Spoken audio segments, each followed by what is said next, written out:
টি-20 পর ওয়ানডে অধিনায়কের পদ থেকে সরিয়ে দেওয়া হচ্ছে মোহাম্মদ রিজওয়ানকে, আর সেখানে দায়িত্ব পেতে যাচ্ছেন সালমান আগা।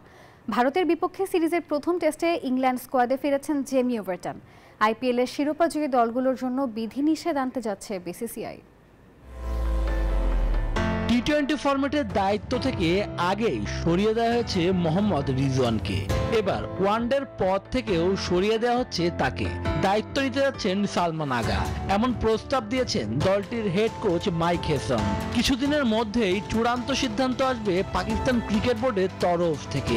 এছাড়া নতুন করে একজন সহ অধিনায়কও নিয়োগ দেবে পিসিবি।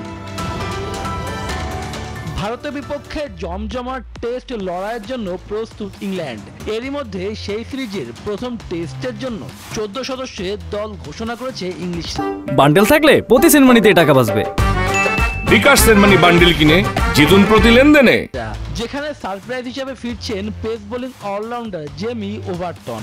2022 সালে নিউজিল্যান্ডের বিপক্ষে হেডিংলিতে একমাত্র টেস্ট ম্যাচটি খেলেছিলেন তিনি। ওই ম্যাচে 97 রানের পাশাপাশি 2 ইনিংসে একটি করে উইকেট নিয়েছিলেন। দ্রুতগতির পেসার গাস অ্যাটকিনসনের হ্যামস্ট্রিং ইনজুরির কারণে দলে ফেরানো হয়েছে ওভারটনকে। আইপিএলের শিরোপাজয়ী দলগুলোর জন্য নানা বিধিনিষেধ আনছে ভারতীয় ক্রিকেট বোর্ড। চাইলেই ইচ্ছা মতো করা যাবে না উদযাপন। চলতি আসরের শিরোপা উদযাপন ঘিরে বেঙ্গালুরুতে প্রাণ হারায় 11 জন, আহত অন্তত 50-এর বেশি।